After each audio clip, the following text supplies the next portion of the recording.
I've been partners with like Wall Street top 50 CEOs. Like the top of the top. I've been partners with them. I've been partners indirectly with the mob.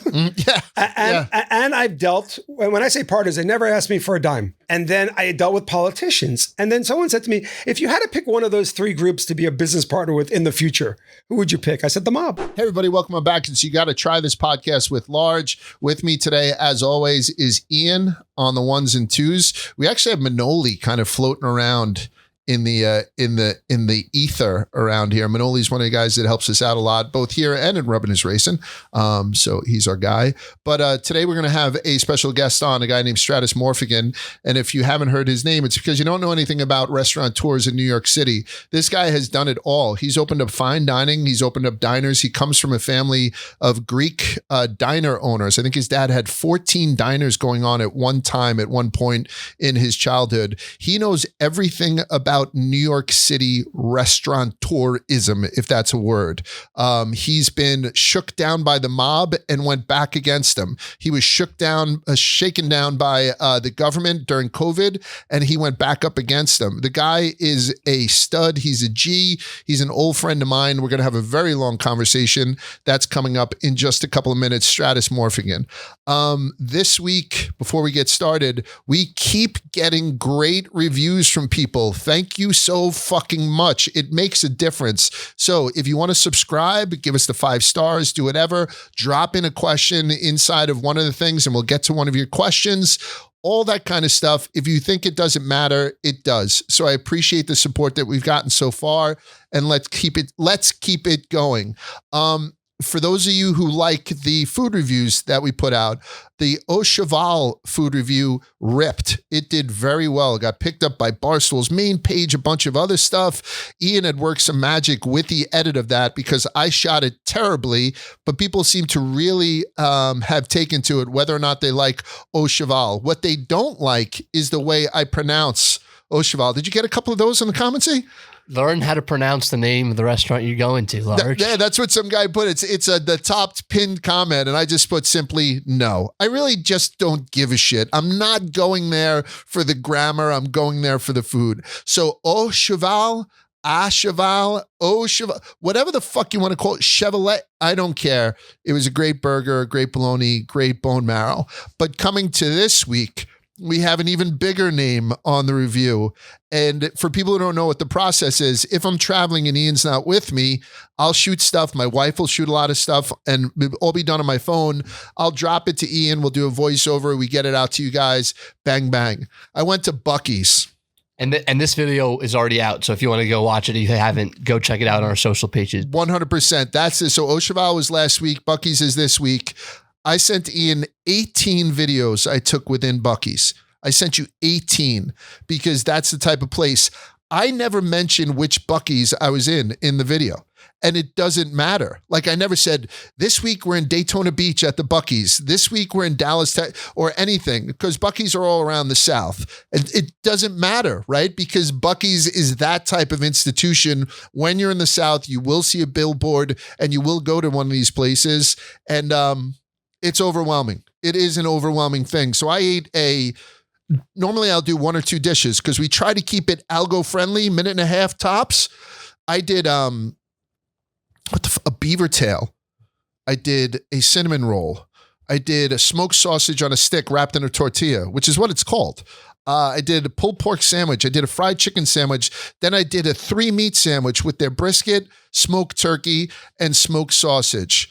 And that's only what we got on tape. I spent $700 in Buc-ee's.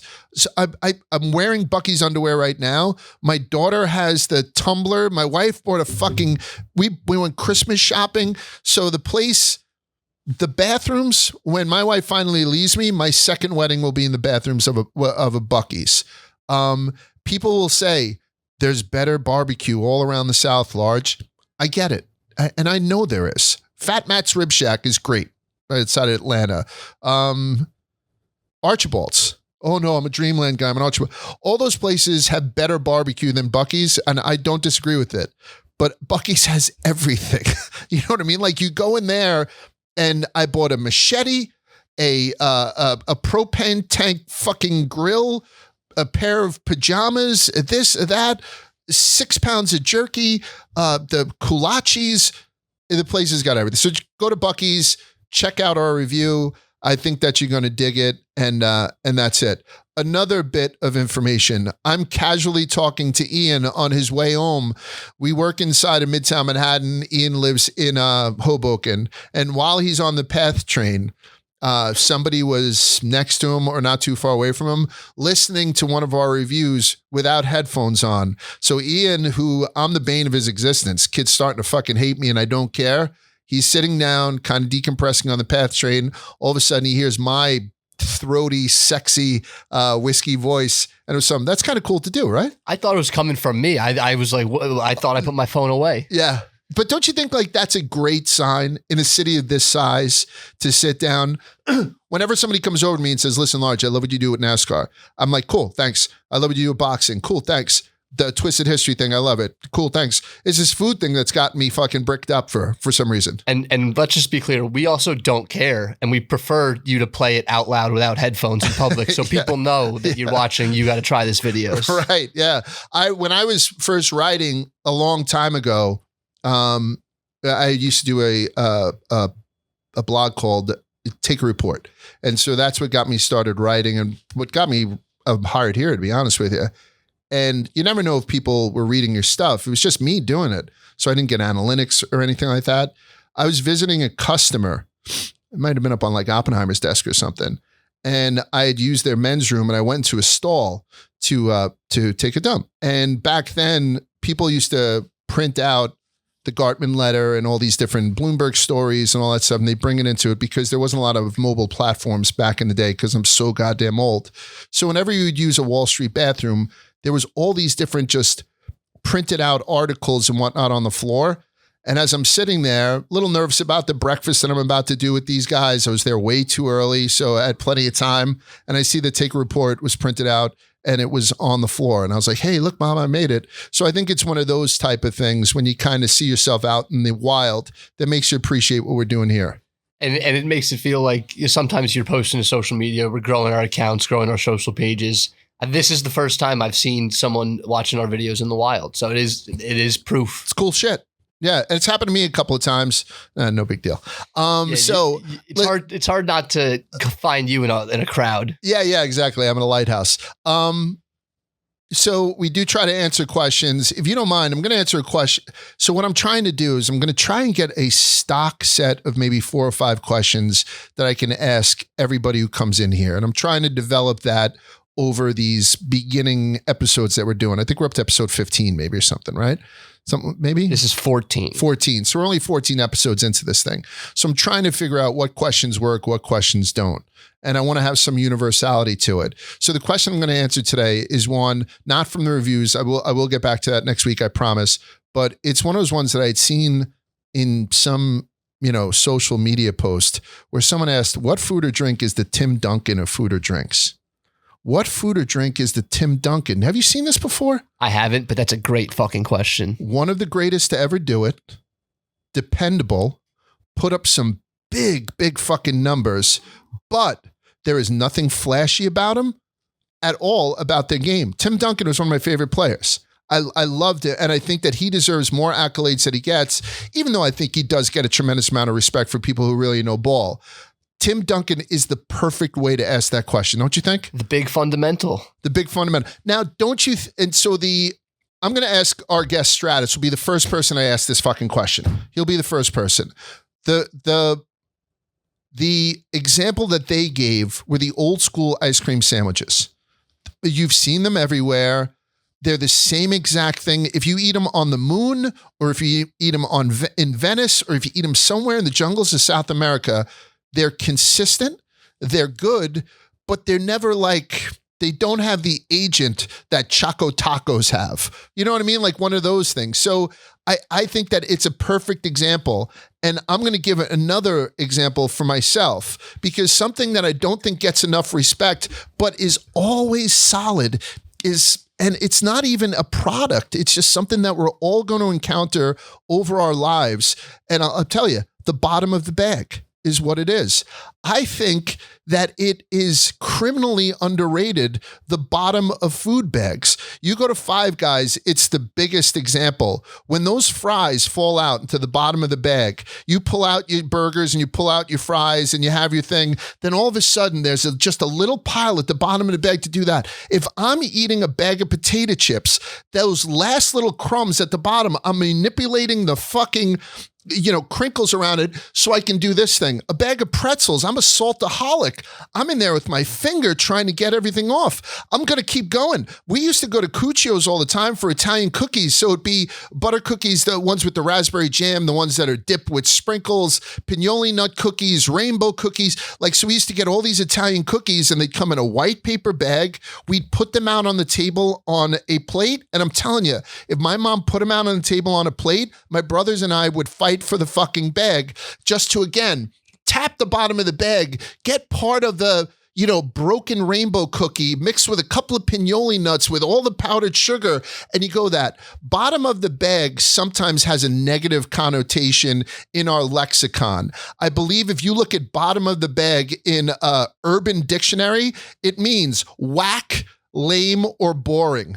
The only time I refer to bottom of the bag with any kind of positivity is that's literally what cul-de-sac means. So I live on a cul-de-sac, which is a dead end, right? Cul-de-sac means bottom of the bag. Sometimes you hear of a player having to reach deep into his bag to pull that one out. So it is around in our pop culture, but I'm talking about the bottom of a food bag is beignets, when you have all that powdered sugar. I can keep going on. So I'm going to say the Tim Duncan for me is the bottom of fucking food bags. And I think that's something that's very fair to say. Don't you think so? I mean, take this with a grain of salt because me and my palate. Oh, my brain instantly went to grilled cheese. Oh, okay, yes, yeah, obviously your brain goes right to grilled cheese. Bread and cheese, and it gets the job done every time. No, I hear you. That's your answer. When I heard bottom of the bag, I was more thinking that's more of like a signature move, like a post move, or I wouldn't say that's necessarily. I don't know if it's like. I think it's got to be a food to be a Tim Duncan. Okay. So you're saying a grilled cheese. Yeah. And I know grilled cheeses sometimes get dummied up now, but you're saying just straight ahead. I can say that that's probably your only answer because you're such a fucking grilled cheese guy. So that's my initial Tim Duncan. I will talk about it with Stratis in a little bit.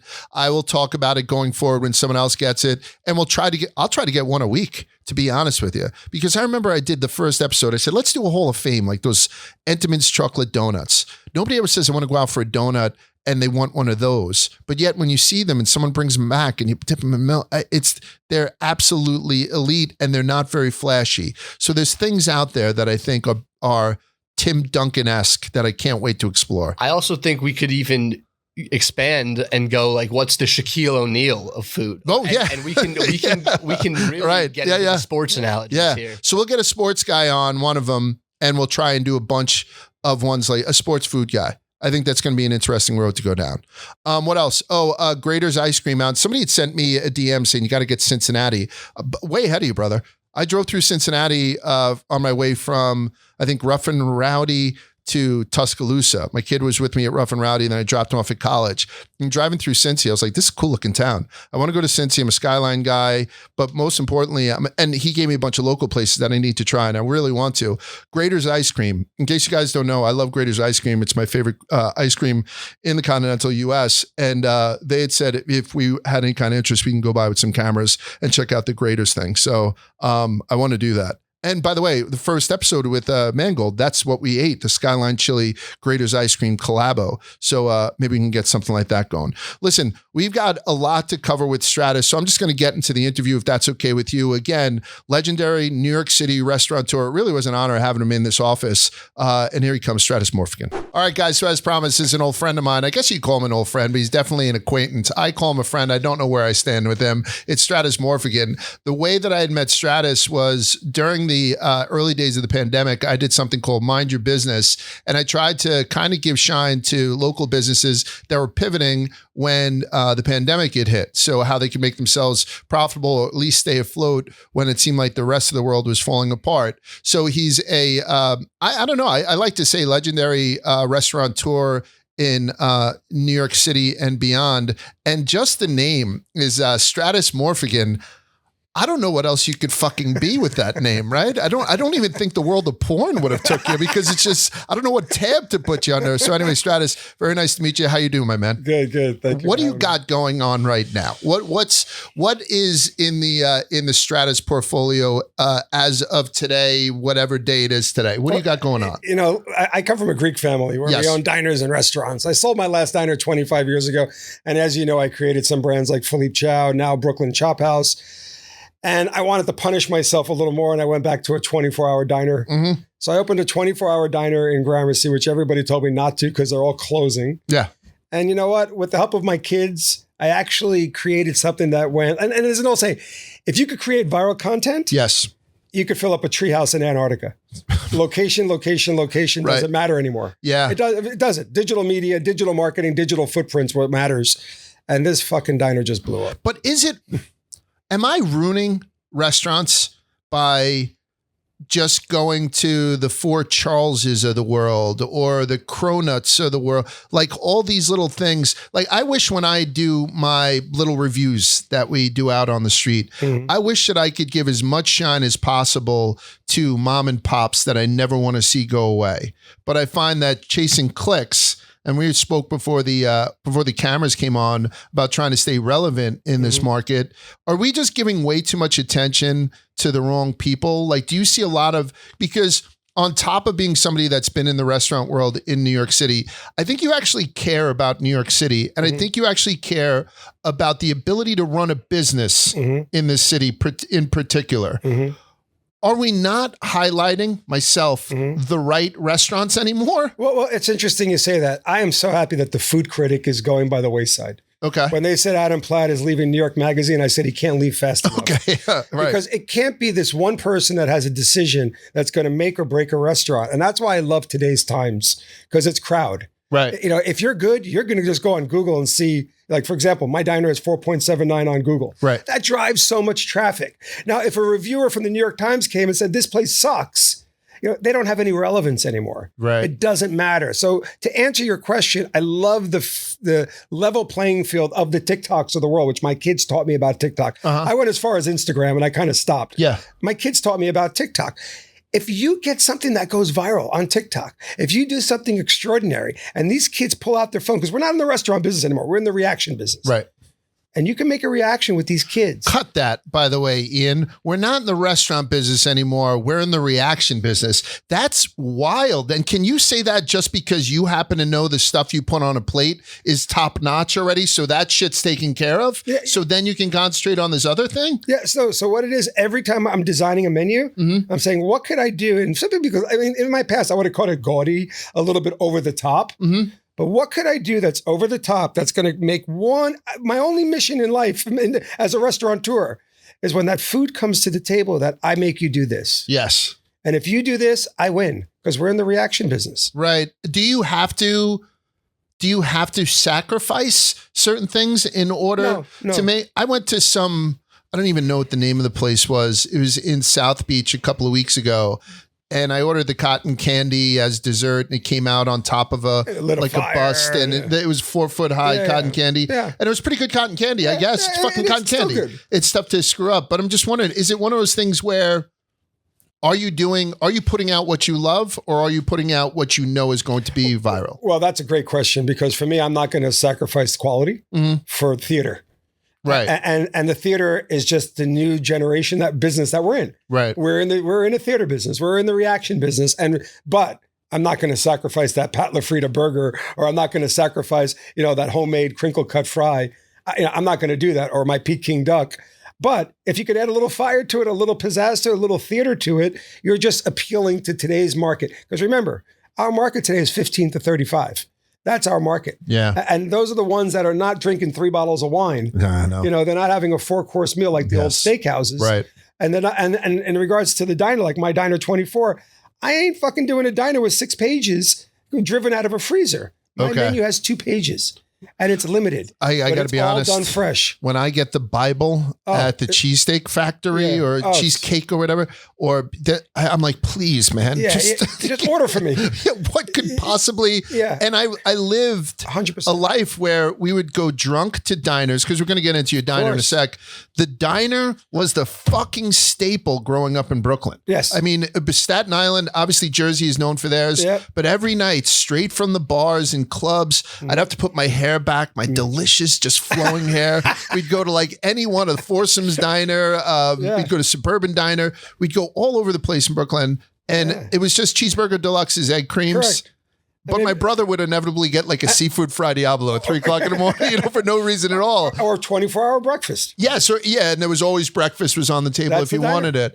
And so that's the idea behind. I'm pivoting way all over the place because you got a lot of balls in the air. So that's the idea behind 24-hour diner. Then that's it. So if you're in New York City, anywhere near Gramercy, and you got a bag on and it's late at night, you'd be surprised how hard it is to get a good meal late night in New York City. I want to hear something crazy. Go. Everybody said it's not going to work. The city went back to sleep. Our busiest 5 hours, and we're doing 6,000 customers a week out of 1,400 square feet. Our busiest 5 hours is midnight to 5 a.m. Really? And what days? Just Thursday, Friday, Saturday. Friday, Saturday, they wait on the sidewalk. I mean, again, what I like to say about a diner is we get you before you go to the club or the bar. We get you after the club and the bar, and then we get you when you're hungover. We get you 3 ways. No matter where you go. So now I haven't gone to the diner, and the reason I haven't gone to the diner is just to be mean to Stratis, to be quite honest with you. But I think that, so we're 2 weeks from having this episode out, because I'm traveling next week. Good. So by the time that I go, I'd like to pair it off with the review of the place, which I think is always good, because I've been to your other places. Yeah. So when I go to the diner, the full name of it is just Diner 24. Diner 24. Yeah. And what corner? 22nd Street and 3rd Avenue in Gramercy. Okay, so 22nd Street and 3rd Avenue in Gramercy. When I go there, I'm probably going to go there during the day because I don't like crowds. What am I getting? And now, choose it well, because I usually do one, maybe 2 dishes, and I want that automatic virality. I want that cheese, put whatever the fuck you think is going to play well on it. What do I get when I'm there? So again, when I opened Philippe Chow in Brooklyn Chop House, everybody wants that fucking chili oil. Yes. Chili oil. Yeah. So I made a mozzarella rectangle fried with the chili oil. Oh, really? And then you dip it in ranch. Okay. That thing spreads out 6 feet. And that's what's gone viral, is the 6 feet mozzarella. I'm in the mozzarella stick business. I think that gave, like, after all these years, was it Chili's or Applebee's? Like, it gave them a fresh set of downs. Some random influencer went in there, had a cheese pull that was obscene, downright pornographic. Yeah. And all of a sudden, that gives them whatever. All right, so I'm going to do that. What else am I going to get? And then you do the double or the trifecta, the double smash burger or the trifecta. It's a pat la frita, 6-ounce patty. But what I do is I do 2 eggs, mushrooms, bacon, cheese, lettuce, and tomato on a burger. Or you do another one, which is basically bacon and cheese. Okay. And what about this one that you were telling me before we'd come on with the cast iron little pot? Yeah. What was it again? So basically what I've done is I've taken a double smash burger, cut it in half, and then it comes with a cast iron little pot. And what I do in there, I was going to do an au poivre burger, which is cognac and cream, or I was going to do like an au gratin burger, which is just warm cheese. I put it together. Right. So it's warm cheddar mozzarella, and then it's got cognac and cream and peppercorns. And you could see it on our Instagram, on Diner 24 NYC. You basically sink half the burger all the way in. Right. It's dripping with cognac cream cheese. And then you take a bite. It's got, let me tell you. Fucking diabolical. It's not crave worthy. It's insanity. Is it? I crave it after I eat it. Really? I want it again. What? So it's smash burgers all over the place. Smash burgers are amazing. It's pat la frita. It's brisket instead of lips and assholes. Pat la frita is the guy. Instead of like byproducts of shit that crunch on your teeth. It's 100% natural, grass fed, and basically what we do is 50% brisket to give us the fat. Let me ask you, when you're at home though. So I've had this conversation with many people on this show. Mm-hmm. I never have a bad smash burger. Yeah. And for the most part, sometimes it's tough to differentiate between those. Mm. But my favorite burger is a pub burger. Mm. I like the Minetta Tavern type thicker burger. Is that something that, as a restaurateur, you do not want to put in a diner anymore? Correct, because of time. Okay. Oh, Time. yeah. Time. It's okay. It's Everybody's on the run. Everybody wants to get out. Okay. And another thing is, what I like about the smash burger, it makes it a little crispy, so it allows us to put some funky toppings on it. Yeah, like a pizza burger, it holds up, and it holds up to the potato roll. And my other thing I just came up with is the foot-long hot dogs. Now you say foot-long hot dog. Yeah. So my whole thing was return of the foot-long hot dog. So I made instead of chili, I made bolognese. Oof. I put mac and cheese. Really? I did all the jalapeno pepper and wrapped with bacon on a foot-long hot dog. Really? And these are Pat LaFrida foot-long hot dogs. And I got to tell you, this is not a Pat LaFrida commercial here, but he's my guy. Is he? The best butcher in the industry. But his foot-long hot dog, and I'm a hot dog fanatic, is, I'm not saying because it's mine. It's the best hot dog I've ever had. Really? Insane. So I had my first hot dog of the season.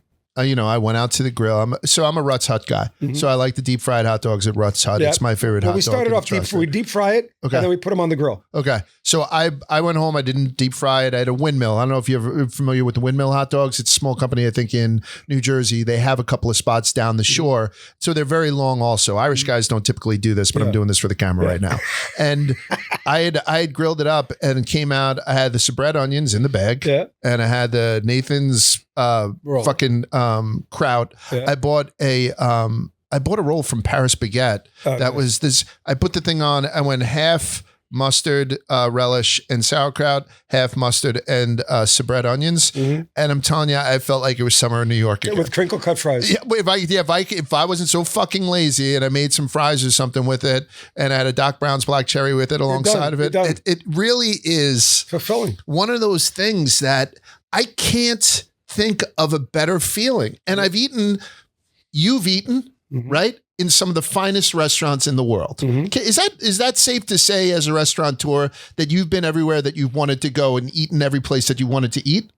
A couple of countries excluding, but yeah, I've been, listen, from 15 years old, my father used to say I'm crazy that I would go to Le Côte Basque or Le Bernardin or Le Cirque in the 80s. Yes. The original Le Cirque.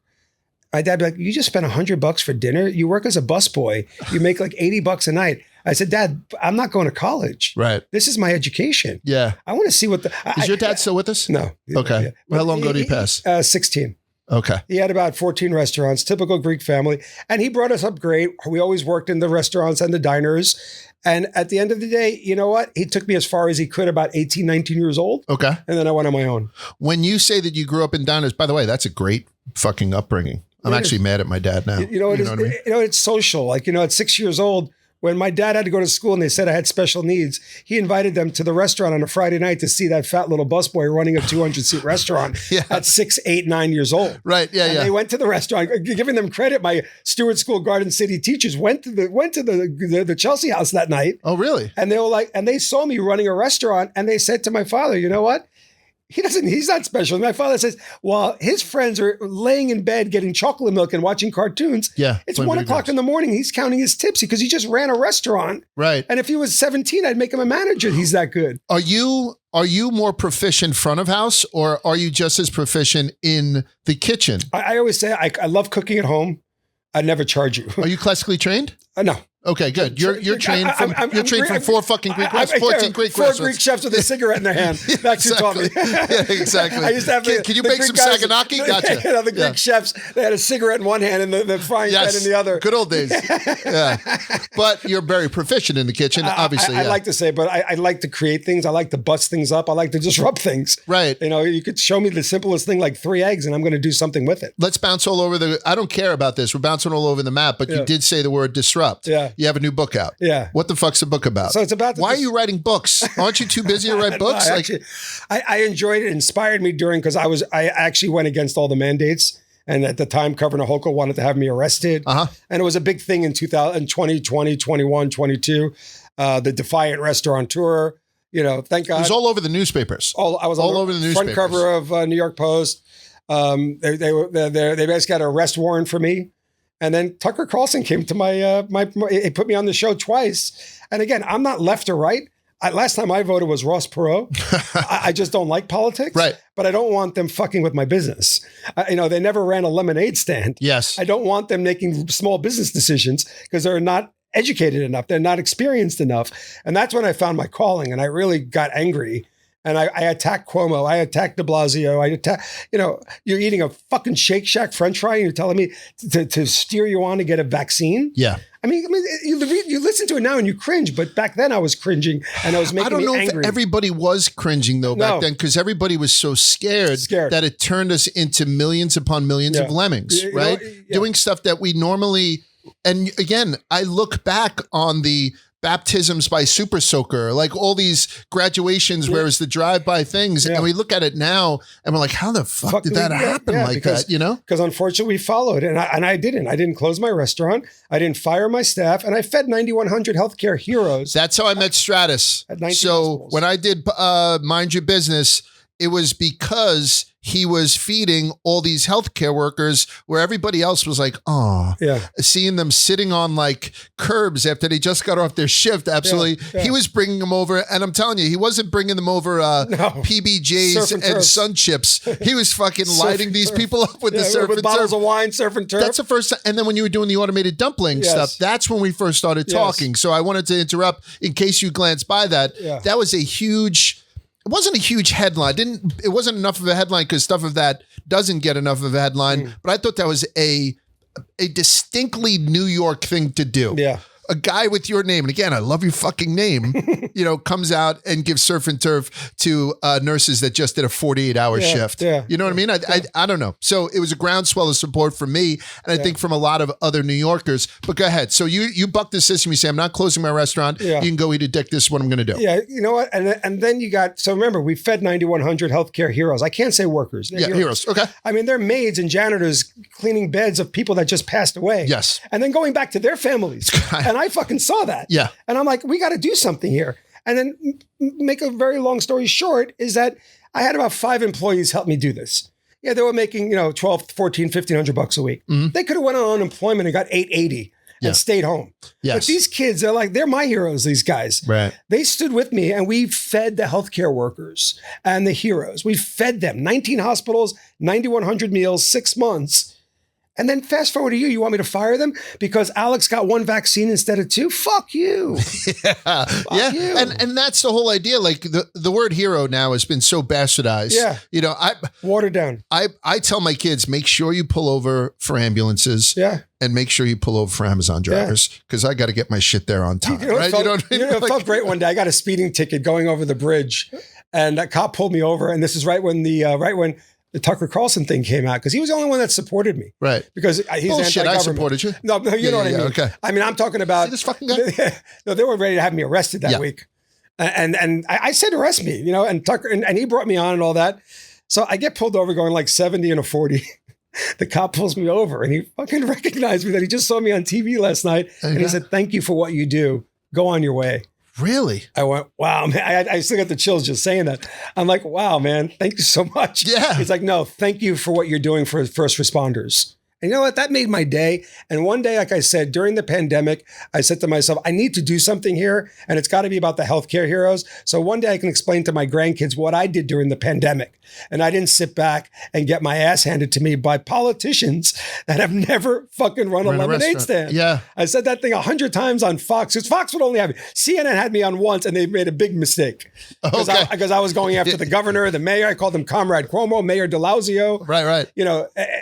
But Fox had me on continuously, and I'm not righty or lefty. I'm just independent. But one thing, they were very supportive of small business. So to answer your question, I wrote a book about it because I was angry.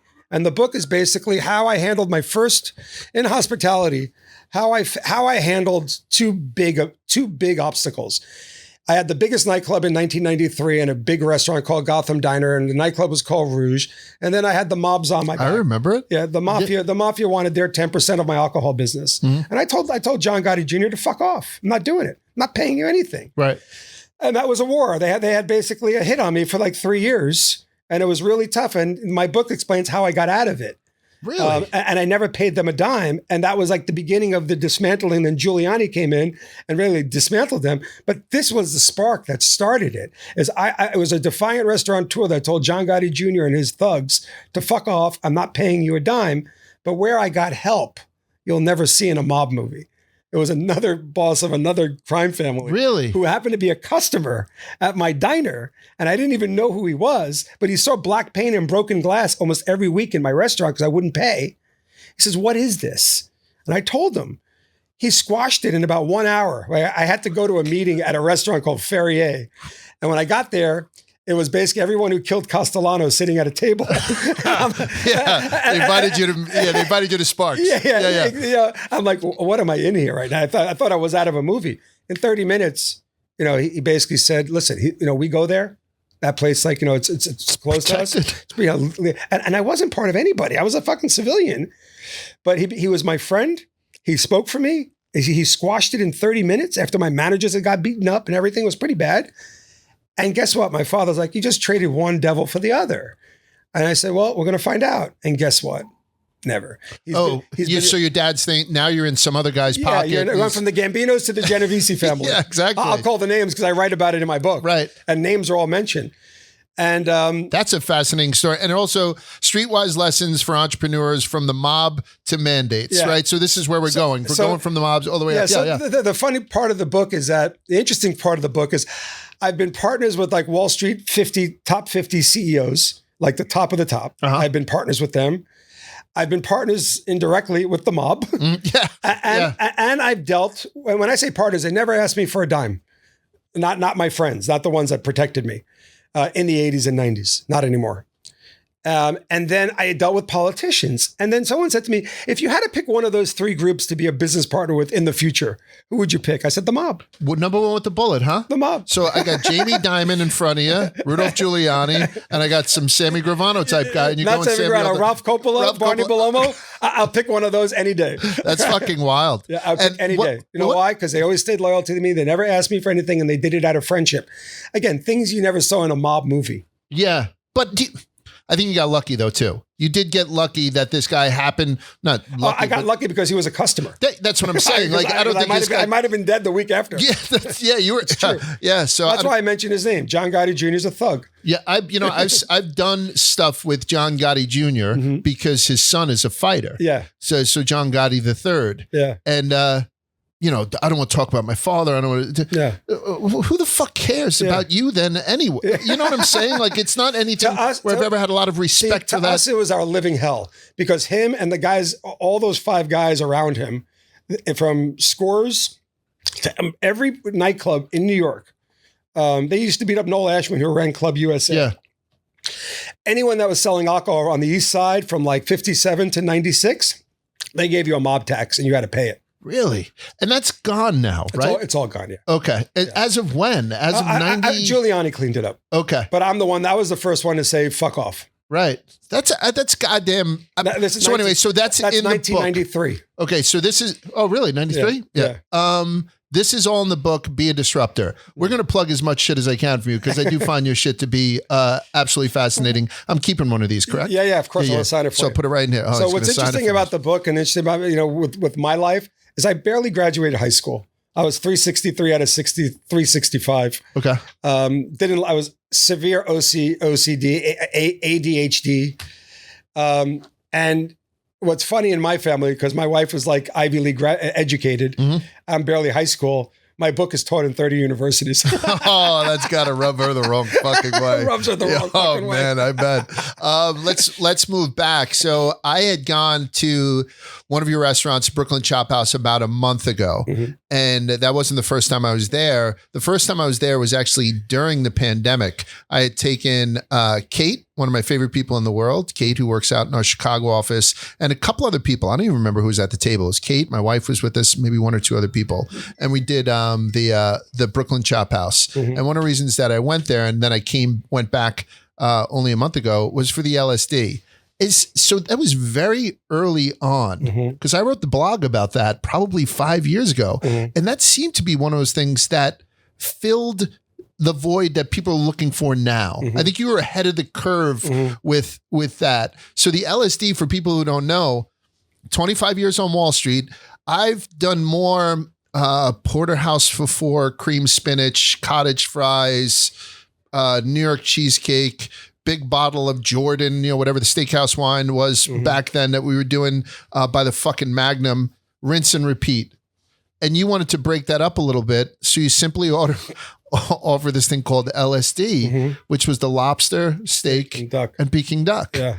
And I don't know why it took me so long to find it or not think of it myself, but that was one of those moments where I was like, I should have did that. And I didn't even have a restaurant, but it's something that I'm kind of, is it something that you can still go back to the well and be like, hey, listen, guys, we got this instead of going to a regular steakhouse. Why don't I hear more about it from you? Is it because you have too many other things in the air? Because I think it's a great meal. Yeah. So LSD basically is the ultimate surf and turf. And we hashtag it no place on earth.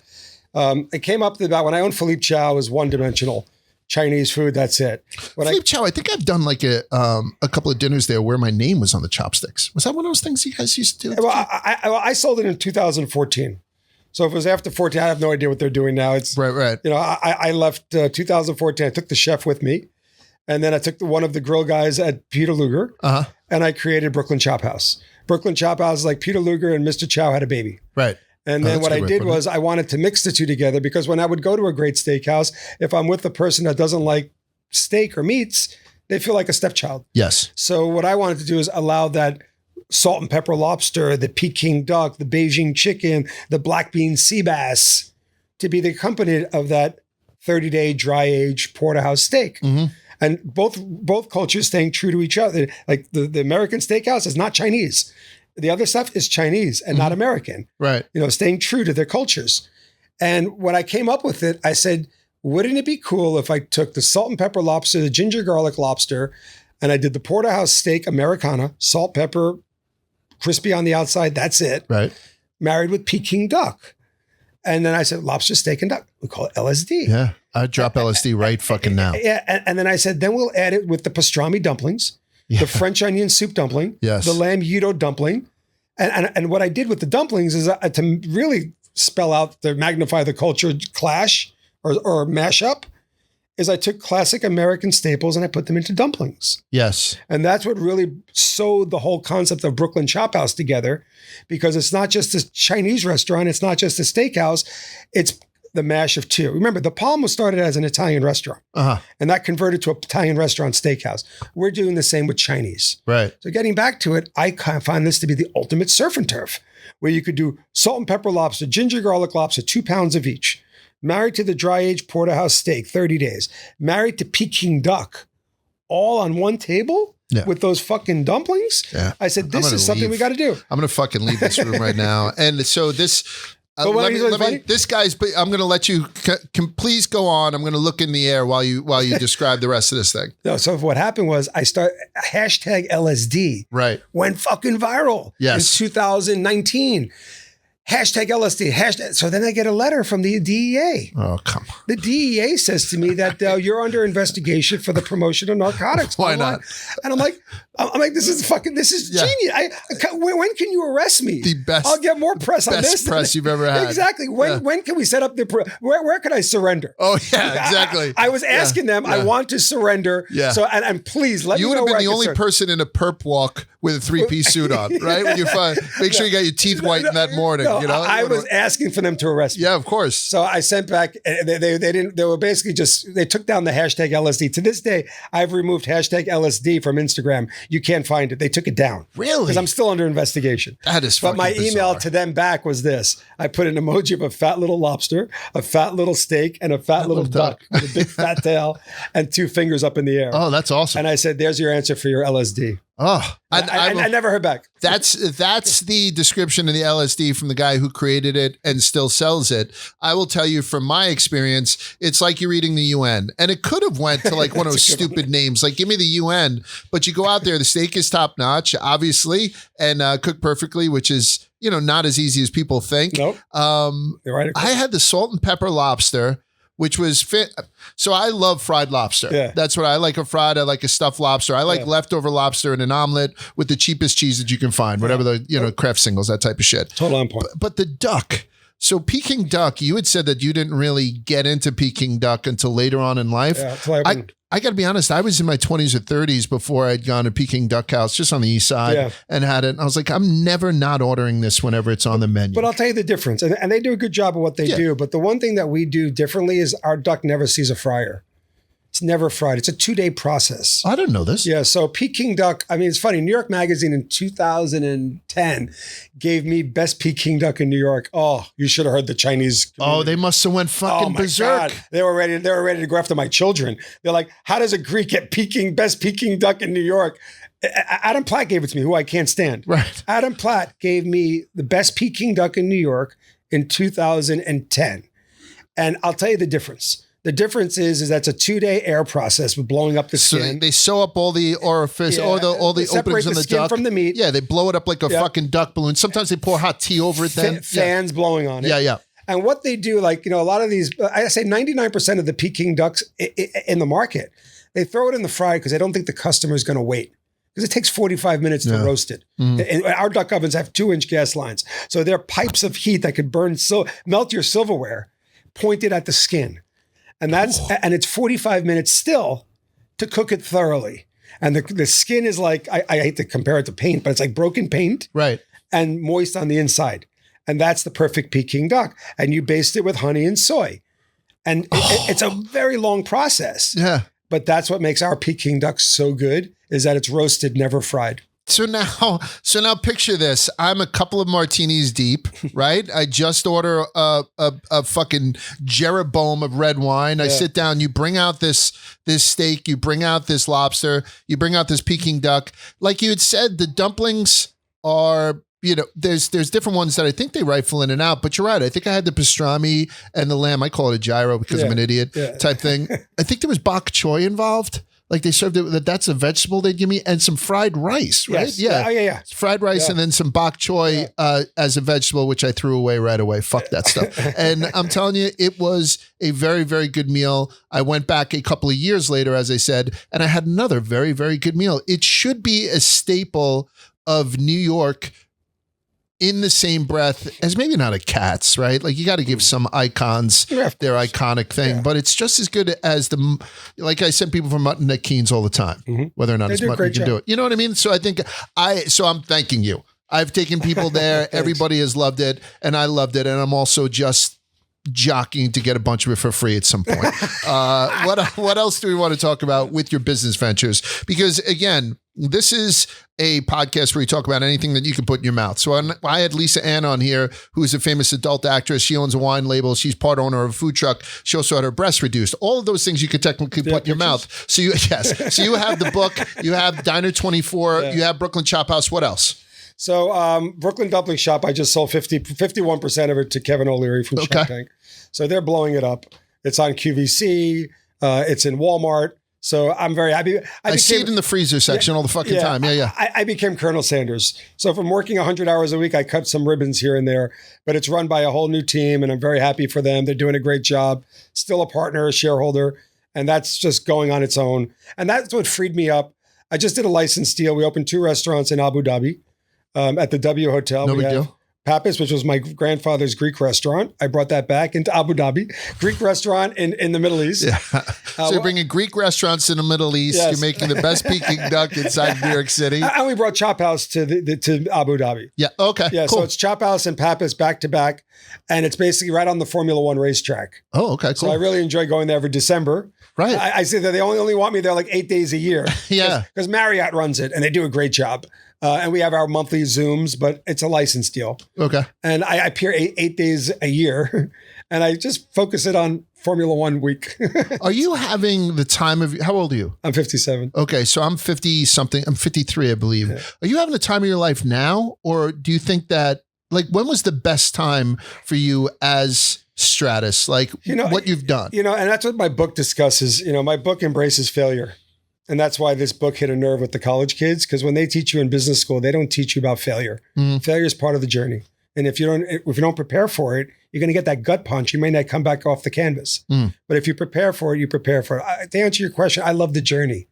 I'm obsessed. It's my drug, is creating something from nothing, growing it up, and basically either selling it, licensing it, or moving on. That's what I'm doing with the diner right now. I'm nurturing a 24-hour diner when everybody said the diner business is dead. They just don't know analytics. They don't know what I do on Google. It's part of it. It's in the book. It's like, we know how to manipulate the spiders on Google. Right. And I own the word diner near me.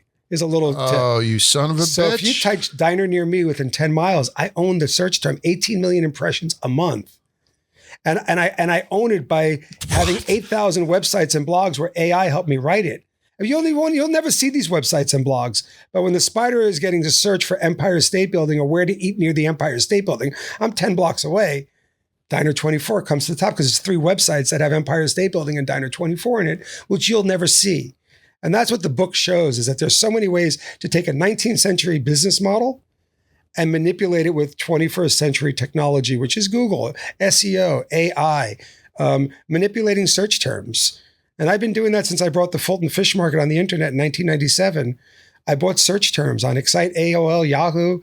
And when you buy search terms and you know how to manipulate the spider into different words, right?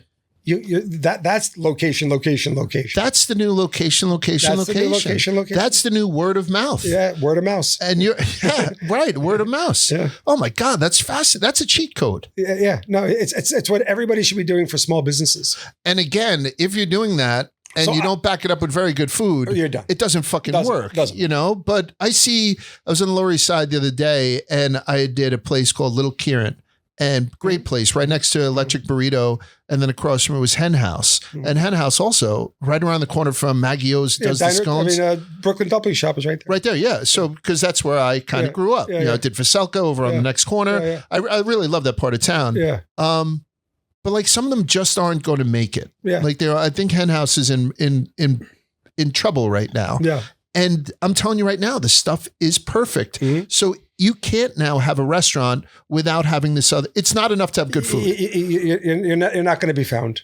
You're not going to be, because location has gotten a lot wider with the digital footprint. Yeah. And if you're not there making a splash, like I said, I own the word diner near me.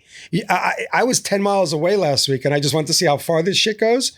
I hit diner near me and Diner 24 came to the top and I'm 10 miles away. There's 200 diners in between. Right. But I own it. Good for you, man. And you know what it is? It's my dad's generation just got used to the fax machine. You know, they don't understand this. I used to talk technology with my dad. He'd say, what do I need technology? I have your mother with a Casio register behind the counter. That's my technology. Right. And it was amusing, but it was true. They didn't understand it. And that's why the model of the diner started to collapse, because the next generation of children, like my age, 50s to 30s, they don't want it. Because it's a lot of hard work. Yeah. You know, they don't like when hard work looks like overalls. They don't like that. They don't want to work. Right. They brought up with too good of a life. And I'm hearing that left and right from my dad's friends saying, take my diner. My kids don't want it. And I want to retire. I'm 80, 90 years old. Right. And that's what's happening here, is that these diners are closing, not because the diner, which I'm very proud of, the Greek community created a brand 3 generations ago called the Diner. Yeah. Owned 98% by Greeks. And I'm very proud of them. But it never evolved with the next generations, because the next generations should just have their heads up their asses. Right. Let's talk about some food.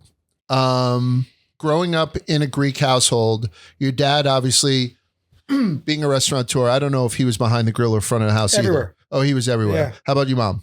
My mom just helped out. She was raising 3 kids, but she would help out on the weekends or whenever. How good of a cook was she? Amazing. She had 2 kitchens. Okay. One kitchen was for Greek pastries and one was for us. Oh, Jesus. Yeah. So then were you the type of guy that ate a lot at home, or was your dad constantly at the diner so you never fucking saw? So we had about 9 restaurants, 2 catering halls, and 3 diners. Yeah, I'm downplaying it by saying your dad was at one diner or something like that. But every part of my growing up was always in a different style restaurant, seafood house, steakhouse, whatever. And he was a pretty amazing man, because I was very heavy. I love sports, but he always coached my soccer team. You know, and I look at it now and I said, how the fuck did he do that? Coach your soccer team. I fight to get time with my kids because I'm working 100 hours a week. And I've got just a few restaurants that I'm running. The rest are licenses. I'm like, he was running 9 restaurants at one time by himself. Right. How did he coach my soccer team? Do you think it's genetic that you and your dad are both that? Yeah. I don't know if industrious cuts it. So I'm going to say also semi-insane, right? Yeah, because you have to like a little bit of punishment. Yeah. Oh, that's a good word. And everyone tells me, oh, you love to cook? Don't ever open up a restaurant. Yeah. Nothing will kill your enjoyment of being in the kitchen by having a kitchen that's selling stuff to other people. Yeah, punishment's a great word, because opening a 24-hour diner, I swore I'd never do another one. That's why I opened a few dozen Chinese restaurants in 25 years. Right. And I love it. But I went back because I saw everybody closing. And I studied it. Why are they closing? They're closing because they don't understand technology. And these kids, like my generational Greeks, their fathers were just hard workers. I mean, you're persistent and a hard worker, you're going to be successful. What? These kids don't want to work, and they don't know how to adapt that great business model. They even take the word diner off their name because they don't want to be associated with a diner. It's a stigma. It's a fucking great brand. No. I mean, our forefathers, our grandfathers built a brand, like my father would say, with zero advertising. We competed with McDonald's, Wendy's, KFC, and all these other major brands with hundreds of millions of dollars in marketing. We had zero, and we competed with all of them. How do you feel about fast food? When it's done right, I think it's great. Okay. I think it's great. How often do you have it? I'm not going to lie. McDonald's. I have to go once a week. Double quarter pounder, lettuce and onion, no cheese, no ketchup, no bacon, no tomatoes. Really? I have to have it once a week. You have to have it once a week. I'm addicted to the double quarter pounder. I've been dead since 10 years old. Okay, cool. I can respect that. Growing up, no fries though. If I eat fries, you're going to start seeing weight go like this. Oh, is it? Right. Because you're down a ton of weight too, right? Yeah, thank God. I mean, I got diagnosed with diabetes too, and now I'm reversing it. Okay, and I think I've reversed it. Okay, good for you. Losing 25 pounds. When you are growing up in a Greek household in a empire that has a shitload of stuff, is there a dish from your childhood that you wish you could get back? Not necessarily that it doesn't exist anymore. I grew up in an Irish household. Mom and dad are both off the boat from Shepherd's Ireland. pie. Yeah. Is that for you? No. But that's one of the dishes I love. Oh, yeah. My mom makes a hell of a shepherd's pie. I even remember my mom had made me a thermos of tea once. I went fluking off of Sheepshead Bay with my dad on like the fucking that was my favorite thing to do. Yeah. So Cap tree. Yeah. So we went out on, I think, it was the Amberjack, I think was the name of the boat that we used to go out on. Sheepshead Bay. Yeah, right in Sheepshead Bay. And I was sitting there, bottom fishing with my dad and having that.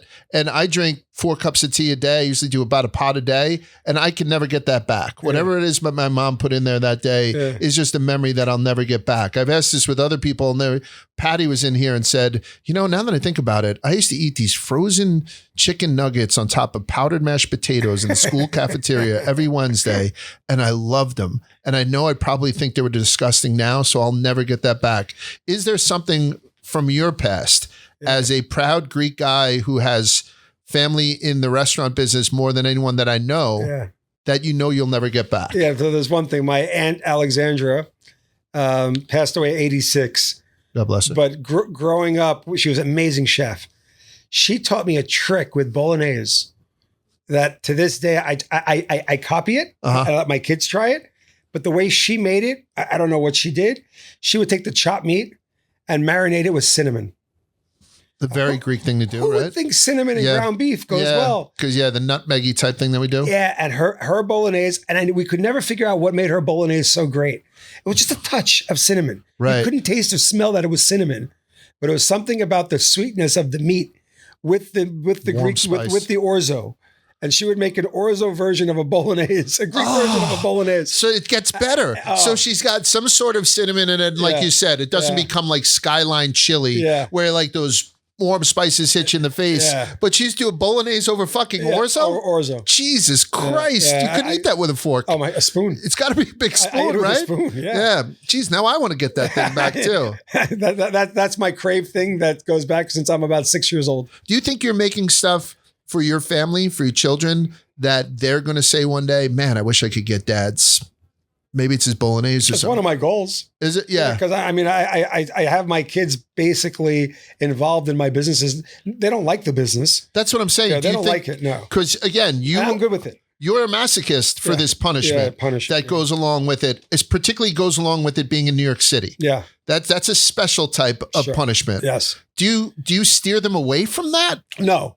I introduce it to them. Okay. I expose it to them, and they'll make a decision. My other daughter graduated U Miami, Natalie. She comes out of school and says, Dad, I want to open a vegan restaurant in Miami, and I can't wait. You got to find a space. Let's go. We're going to do it. I said, Natalie, you never spent 2 days in my restaurant except for eating. Yeah. I said, this is what we're going to do. It's a good idea. Maybe let's see. I want you to come now and work at the Brooklyn Chop House for a few months, maybe for a long time, whatever. I want you to understand the business from the inside out. Well, is it month 3? She goes, Dad, I hate this fucking business. And she couldn't run fast enough. Right. I wasn't hurt. No, I'm just saving me a few $100,000 opening a restaurant for her too. Certainly did. But I would have done it with of course pleasure. you would have. I know. But what made me okay with it is I don't want them to do anything they don't love. Yeah. I don't care. And that's nothing to do with me. It's a blessing that you were able to do that for her, because otherwise you have kids who are chasing their dreams. Yeah, she may have opened something and have a huge failure. Yeah. And which, if my son said that to me when I'm opening up a vegan restaurant in Miami, and I don't know what the fuck to do. Yeah. You know, I'd Google how to open up a vegan restaurant inside and of a lot Miami. of people do it. And that's why 7 out of 10 restaurants fail. Okay. So but then I don't mean to get too morbid on this. Does the Morfogen restaurant empire stop after you? Because I met your daughter, Beatrice, call her B, but it's Beatrice with a Z, and she's going in a totally different direction. Yeah, I'm very because proud of she's her. educated, unlike you. Yeah, exactly. She's well spoken, unlike you. The whole deal. But she speaks at the UN. Yeah, they wouldn't even let me in the parking lot. But she's going to be too busy saving the world. Yeah. To be opening up diners. Yeah. And your other daughter, you basically scared her away. Yeah. Does this empire stop with you? You know what? Hopefully not, because I've set up a great management team where they don't have to be just blood related. Okay. You know what? At the end of the day, I've got guys that are with me now 15 years. Because you sound like the Greek guy who's 84 years old and says, my kids don't want the diner. Who the fuck wants it? Yeah, you know what I mean? No, I'm always going to set it up for a legacy. And the legacy will always be the guys that have been with me for a long time. Good. I'll hand it off to them. Excellent. Can I get a part of it too? Is that, you just put me in you want there? to jump ship? Yeah. Just come work in your restaurant for a couple of months. Maybe I'll change it. Let's get back to food. I was asked this question for the first time this week. I kind of love this question. What food or drink is the Tim Duncan of food or drinks? I know that you're a sports fan, so we know that it's one of the greatest to ever do it. Always put up big numbers, but was never flashy. Like Tim Duncan was one of my favorite players, so it really resonated with me. I love the question. So do I. And the example somebody gave with it was the old school ice cream sandwich. Yeah. I see an ice cream sandwich. Yeah. I buy it, I eat it. I have the same experience where the cake gets on your fingers, and it's always solid. And I've been eating them now for 50 years, and I want to eat them until I'm 100. But I'm never like, ice cream sandwich is one of my favorite things in the world. Yeah. That's a fucking Tim Duncan. Is there one for a guy that's eaten all? Yeah, so it's funny. I love the question. When I was from like 8 years old to 16, living in Garden City, we'd always start by the barbecue shop. And the barbecue shop had crinkle cut fries with a seasoning on it. And we didn't know what the seasoning was called, but we were all getting fat and addicted. We had to go get a bucket of fries every day after school after we smoked the joints. Yeah, it happened. High as a kite. And we get a bucket of fries. I'm talking about 8th, 9th, 10th grade. Yeah. And then when I opened the diner, when it came down to what kind of French fry we're going to do, I said, you know what we're going to do? We're going to do those fucking crinkle cut fries at the BBQ on 7th Street in Garden City. Now, what was that spice? It was Lowry salt. It was Lowry seasoning, yeah. That was it. Yeah. They used to sprinkle Lowry seasoning on those crinkle cuts. And they got us all addicted. Lowry seasoned crinkle cut fries would never, I don't think crinkle cuts get enough respect, like you're saying, because everyone will, I like a Nathan's fry, that steak crinkle type thing. Yeah, you eat it with the pitchfork and stuff. Yeah. So I get you there. And I've been to Lowry's in Houston or Dallas, one of those two, the prime rib places. Oh, yeah, of course, the restaurant. They roll out these giant ornate silver, where they open them up, these coffins, and inside's a prime rib and blah, blah, blah. You're doing all that. And it's a very nice situation. Tablescape is very nice, all that stuff. Yeah. And they have those bullshit plastic Lowry seasoned salt things next to silver Lowry salt doesn't and get its justice. That fucking thing is addictive. And I say to them, why wouldn't you put these in like a crystal one? Just do it. They're like, sir, one of the reasons we do it, everybody steals it. Yeah. Everybody, when they come to the steakhouse restaurant, they'll spend $1,000. Yeah. They steal our $1.79. As Diner 24, they steal the glass. Do they? I go through so many glasses, and that's actually a compliment. I've even seen them put it in their bag, and I love it. I don't say nothing. I find that what type of glasses is it? The old school pebbled ones? It's an old school diner glass and has Diner 24 on it. And it's like the pebbled, it's like a muggish, and it indents on the top. It's one of the old 40s, 50s like water glass. Okay, yeah, old school. I'm gonna steal the shit out of that when I get over that. You know what I mean? But I think that's budgeted in also. Like somebody told me, like Five Guys budgets the fries that are in the bottom of your bag. You know, like that whole thing. It's a compliment. Yeah, I take hats and I give them out all the time. We don't do it to make money. What's next? What is next then? So the book, you have your licensing deals for and this is what's important, for the franchises that you started from nothing. You know, Brooklyn Dumpling Shop. I remember when I went in there, when you were like, Large, come check this thing out. And then the fucking robots, rolling this thing through and nobody. Smartphone control. Yeah. Contactless and all that kind of stuff. And obviously I just spoke about the LSD. I almost blew you about the LSD. I mean, we just got into Yankee Stadium. We just got into Barclays. We just got into Madison Square Garden. That's huge too. So Brooklyn Dumpling Shop, you can find them at all the arenas now. Right. That's fucking huge. That's the new team. The new team is doing a phenomenal job. Is the diner taking everything from you that you're like, I'm good right now? Yeah. So the diner is basically, I'm at a stage right now where I'm in year one doing phenomenal numbers. And what I do now, and I've learned this later in life, like, if it was the 35-year-old Stratis, I would go and open 5 more diners under my umbrella, sign the leases, put my money up, and basically open 5 more diners. The 57-year-old Stratis now, what he does is basically calls up all the local all the casinos that he knows, all the big Marriotts, all the big developers, all the big hotel groups, and I invite them to experience Diner 24, because I believe Diner 24 should be in a casino, should be at JFK, should be at all different airports. So what I do now is I've proven the concept. I'm going to show 2 years of numbers. Numbers are phenomenal. I mean, probably $1 per square foot, the biggest I've ever done. And really, everybody said it wouldn't work. We're like $3,000-$4,000 a foot. The industry norm is $700. Wow, and we're only $23 a person. Really? Yeah, I mean, we're doing 6,000-7,000 customers a week out of 1,400 square feet. So again, who said it didn't work? What's interesting? The 15 to 25-year-olds love the diner again. The 35 to 55-year-olds got tired of the diner. The 15 to 25-year-olds are getting vinyl records. Right. And, the nostalgia. My 17-year-old daughter's got a vinyl records with a record player. Right. I mean, they love. I was about to say nostalgia, but it's not. It's vintage. Yeah, they love sort of a vintage thing for them. Old is new, and I just saw a recent stat: vintage shops are through the roof right now. Right. But putting that aside, after another year or two, I already have JFK. I have a couple of big casinos. I have a 24-hour business in Dubai. And they all want Diner 24, because as everybody's walking away from, this is a cool new kind of diner, and this diner can go in anywhere that's on demand 24 hours a day, and that's a casino. That's an airport. That's an airport. Yeah. So that's where I'm going to go with it. And licensing, you know what the model is, Large, is that you take a little less, but you can expand it and have your life. Yeah. Okay. Yes. That makes sense. Yeah. And especially at this point in your life. And you're also mitigating a lot of personal liability.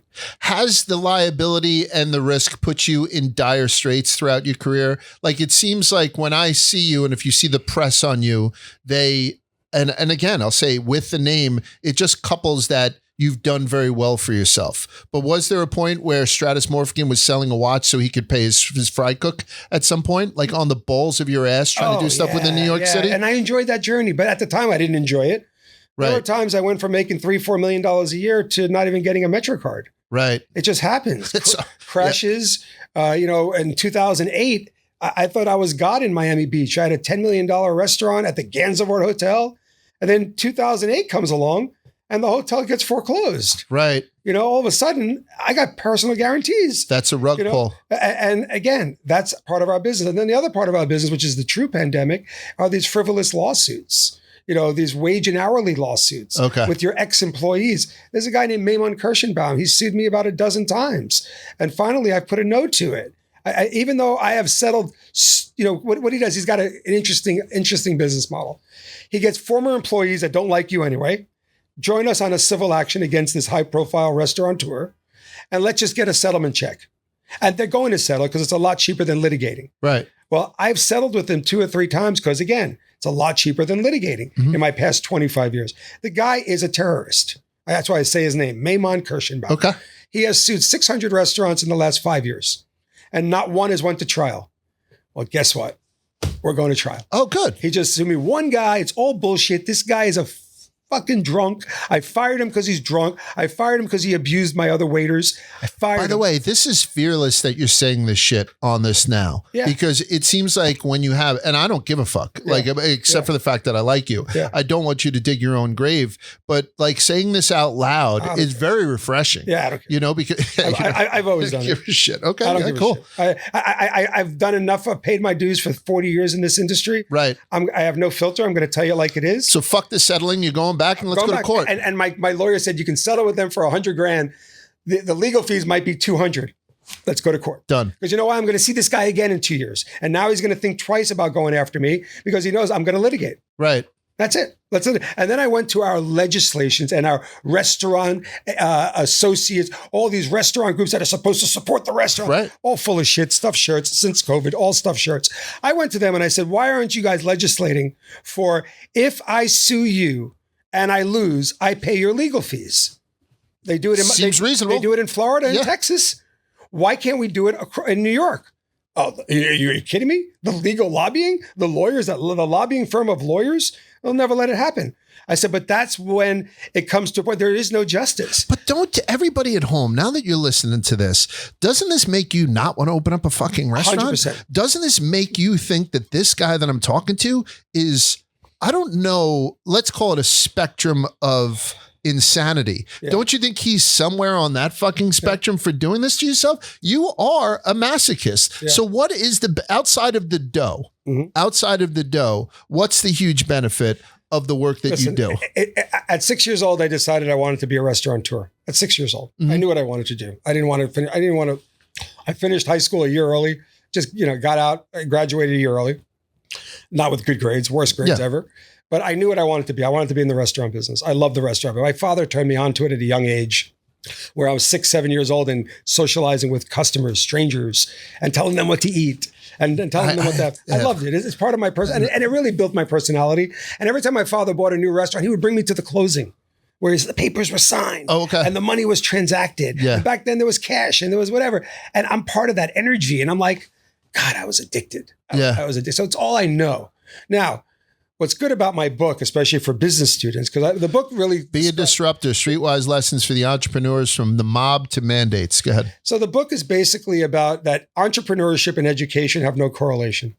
If you want to be an entrepreneur, education is not going to really help. Okay. If you want to be an entrepreneur and you think education is going to define your success as being an entrepreneur, you're misled. Spend 4 years in a kitchen or spend 4 years in a restaurant, not 4 years in college. It's better than any education. Spend 4 years in a restaurant is better than any education if you want to be an entrepreneur. Okay. If you want to be in this business, if you want to be a lawyer, doctor, engineer, well, you got to go through the whole university process. Let's go back to food. What food has the highest ceiling and the lowest floor? I've asked this a couple of times because if you go sashimi grade tuna versus stuff in a can, pizza doesn't fit this bill because the worst pizza is still pretty palatable. Versus, you know what I mean? Like Elio's pizza. I can still do ketchup and cardboard. I don't fucking mind. I don't mind it sometimes, particularly when I'm drinking.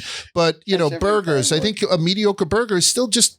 I'm still eating. They sell burgers in a can in Germany or something. But what is that one for you where it's done right? Man, I want that, all the time. And if it's done wrong, don't even put it near my fucking mouth. I mean, it's always fresh pasta to me. I love fresh pasta. Do you? I love it. It's one of the first things that I do. I never make, and I'm a big cook at home. I'm a big home cook. Never make fresh pasta. I love fresh pasta. Okay. Yeah, and if you do it wrong, it's a nightmare. It's mush. And that's why I'm afraid. You know what I mean? Because I do like that to the tooth a little bit, and I'm afraid that I'm going to fuck around with it. Yeah. Fresh pasta, that's good. Fresh pasta to me is one that if it's done, it's a masterpiece.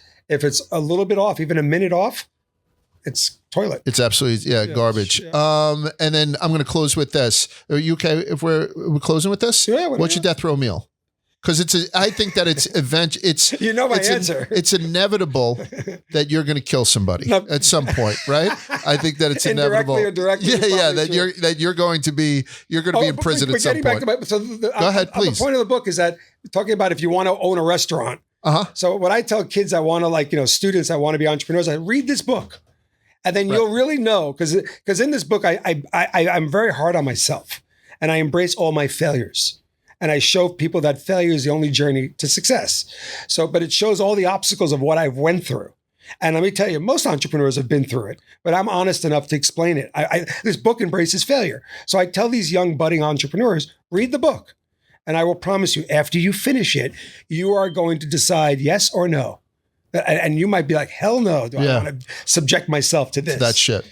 And that's what the book really hit a nerve with those kids, because it's the truth about entrepreneurship. It's almost that Rodney Dangerfield movie, Back to School, when he gets the P&L. And like, where's the mob shakedown? Where's the garbages? Where's the guy stealing from the back? I don't see this on the P&L. You know, you mentioned the mob, and I don't have a fondness for them like everyone. I love the movies and shit like that, but I've always felt that whole culture is just filled with lazy pieces of shit. Yeah. You know what I mean? It's just and in New York, we tend to, put these people up on pedestals, and because we were never on the receiving end of it. So it's great that Paulie used to cut the fucking garlic razor and all that kind of romantic stuff. But Paulie was a piece of shit from when the time he woke up to the time that he had gone to bed. So it's kind of refreshing too to kind of to exactly see how it affects somebody who's trying to open up a business at some point in New York. And like I said, all the names are mentioned in my book to expose the guilty. Yeah. So you are going to go to prison at some point. I know that. When you go to the death row meal. I'm going to go back to your question. Yeah.